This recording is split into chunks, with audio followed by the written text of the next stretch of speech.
What up? What up? What up? Welcome to this episode of Chalk Talk with Coach JT. Man.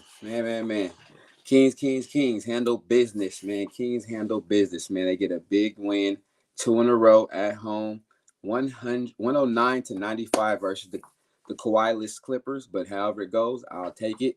We need that dub tonight, man. Kings again come out second half and shut it down defensively and get the ball in the bucket. First one to 100 wins. Man, shout out to them. Clippers come to town. No Kawhi. Hey, I'm sorry. We all dealing with things right now. Got through that. Got it done. Let's go over the box scores real quickly, man. Start off with this thing tonight, man. Again, Kings at home get a big win. Dominate the second half, 109 to 95 versus the Clippers. Paul George early was cooking. He ended up with 18. Thought he was going to go a little bigger, but he kind of cooled off. I'll take it. Zubac had 10. Terrence Mann only had 7. James Harden. 6 points. He was a minus 13. He had 8 dimes, but he only shot the ball 7 times this game. 1 for 7. That's it from James Harden. 6 points. And Powell, 17 points. He had a big first half. He had at least 2 or 3 corner threes in the first half. I was kind of concerned about. Westbrook off the bench with 20. Those are those Dak Prescott 20 to me, man. It was the game was out of reach second half when Russell started shooting them shots. He had a couple missed dunks, a couple other things that went on too. So let's not act like that 20 points was impactful because I don't think it was at the time. Also, yeah, man, just came to get it's a bonus. I'll give him credit tonight, man. Did what he's supposed to do, even at a higher level, given that it's needed for us to win right now. Sabonis, 22 points.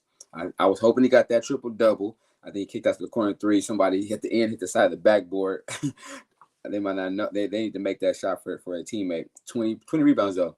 He dominated the boards. He had 13 defensive rebounds, 7 offensive boards, which he led for, I'm sure, to a putback or layup or another possession, which led to a shot for us, which we made a bucket. So shout out to Sabonis for dominating the boards. Fox, quiet 20, man. Cool. Got a lot of mid-range jumpers in. Facilitated well. He had 7 dimes. That means we're scoring. But he had some couple nice buckets in the paint as well. A couple open threes. Keegan, I'm loving what I'm seeing out of Keegan right now, man. Him with more touches. It seems like he's getting more comfortable. Also, or more so, he's feeling more involved right now. Again, due to the lack of the loss of 2 players, addition by subtraction, he gets to take more shots and create more shots out of his comfortable set or his flow, and it's working for him, man. The kid doesn't take really bad shots. He doesn't force shots.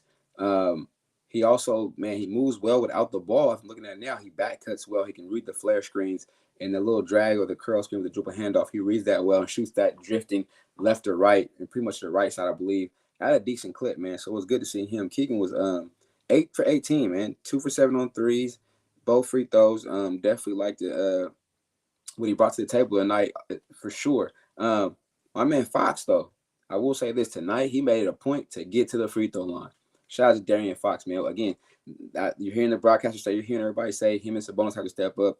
But again, do it within the offense, and I think we'll be okay there. Big first half from these guys right here, man. Trey Lyles come off the bench, dominate first half. And this guy right here, man, he stepped up. Davion Mitchell. Way to get that 3-ball going.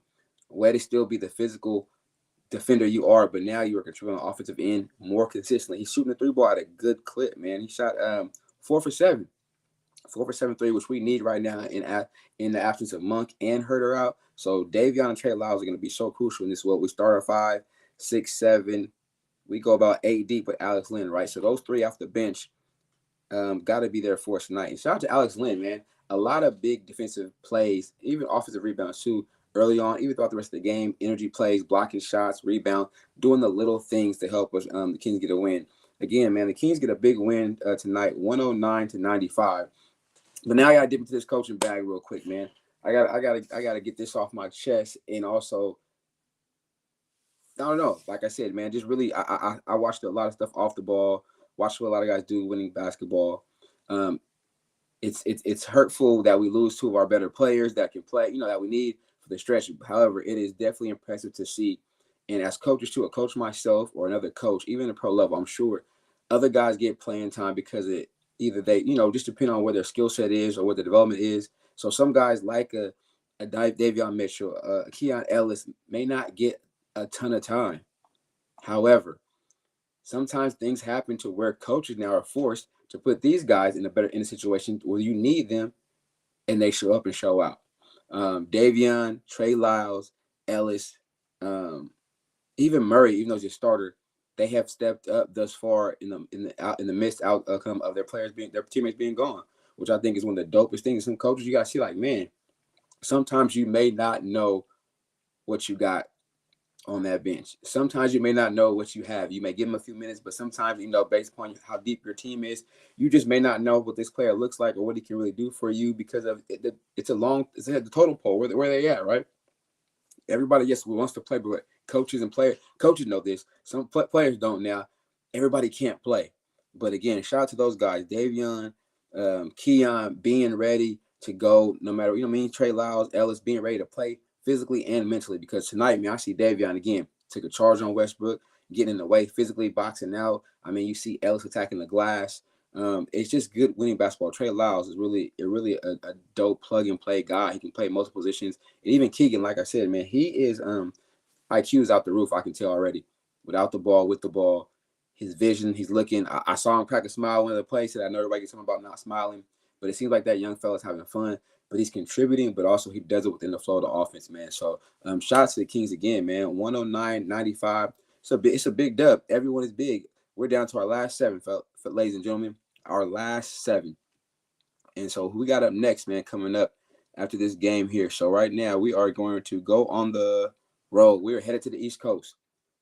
Big games right here. Everything else is big, right? Got to go to the Garden on the 4th. On Thursday night, we're going to the Garden, man. So I'm really hoping Davion Sabonis, because we're not at home anymore. Now your stars really got to step up. We're going to the Garden. We got to get that game, man. But then you got to go play the Celtics the next night, the back-to-back. Our toughest story this year has been back-to-backs no matter what. However, yes, sir, my guy's tapping in. He's saying confidence does wonders for players. And yes, and can we feed off this confidence energy on the road? It's something I want to see because it'll be big for us, man. Like I said, I'm saying, I know our Kings fans, y'all listening, them Dubs right now is getting the Mavericks, you know what I'm saying? And we kind of like, hey, we're going to be a silent partner in this Dubs victory tonight over Dallas to keep them where they're at, and so we can catch them and try to move up. Then after we go see the Celtics, we got to go to the Barclay. So we got a Thursday, Friday, and a Sunday before we finish up. Then we got to go to OKC on a Tuesday. So we got this is brutal. This is a brutal 4-game road trip. If I've seen one myself, geez, you got the Knicks, you got the Celtics, you got the Nets, and you got the Thunder. So we're gonna have to stick together. Okay, I'm calling it right now, man. You heard it. I'll take 2-2. 2-2, 50% out of 4 games. Win 2. If we give away 2, okay, fine. 3-1, hell yeah, I'll take it. But 2-2, these tough opponents, and we come home and we finish the last 3 at home at the crib. In the crowd, they're gonna be behind us. They're gonna be doing what they gotta do. They're gonna be energetic. They're gonna bring their energy. So right now, man, we gotta really be focused. Everybody gotta sacrifice, play together, and just keep doing what we're doing.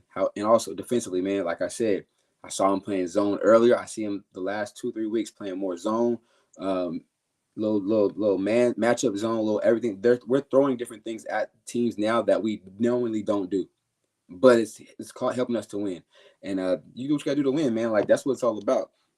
Tonight from the 3-point line, man. Let's see what we got from the 3-point line.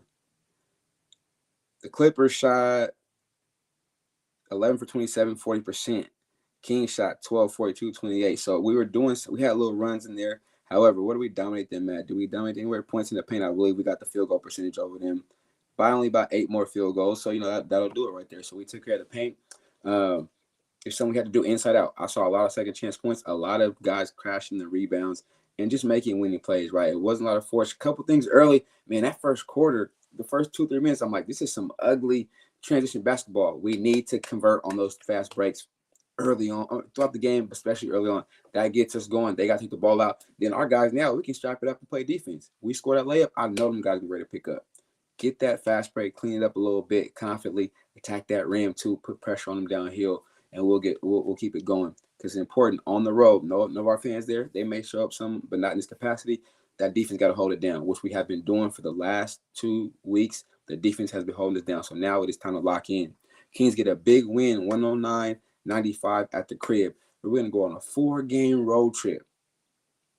4-game road trip right now. So it's definitely crucial. I'm calling it 2-2.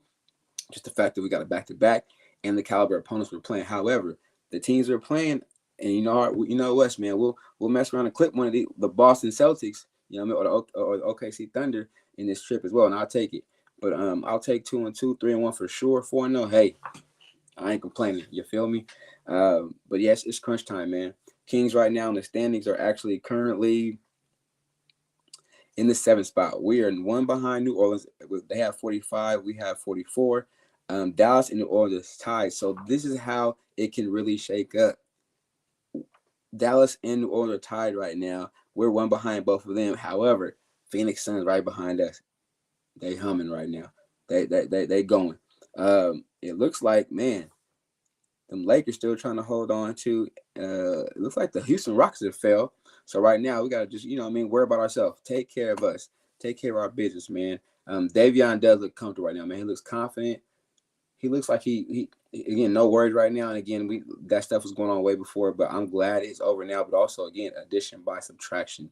Guys got hurt. These gentlemen have stepped up and it's showing. But also the teammates are. I will say this, Monk, bro, even tonight, because I know you're hurting on the inside, can't play. But the way you cheer for your teammates, for me, as somebody else watching, definitely dope to see the energy you're bringing, the camaraderie, the looks at them, the dapping up, the smiles, the energy. Younger guys need that. Your teammates need that from you until, man, we get through the first round. You might come back, but still, man, be that other coach on the bench for these guys, man. Keep them fired up, keep them locked in, because it's gonna be a tough journey. However, but together it makes everybody stronger. So I definitely like what I've seen. Again, I'm all about that defensive side of the ball as well. I know offense is what sells, but the defensive side of the ball, man, getting hands on the ball, playing passing lanes, boxing out, and as the league as it's getting close to playoff times, the games will get more physical. I like to see physical guard play. Davion, Trey Lyles, Ellis, even Fox. He's one still a game, trying to get to that record. Hopefully he gets that. Sabonis is still knocking down the double record. Shout out to that dude, man. Just playing a real physical style of basketball. And tonight you saw the Clippers kind of fall away from that style, complaining a little bit, not aggressive. And hey, that ain't my fault. It's a contact sport too.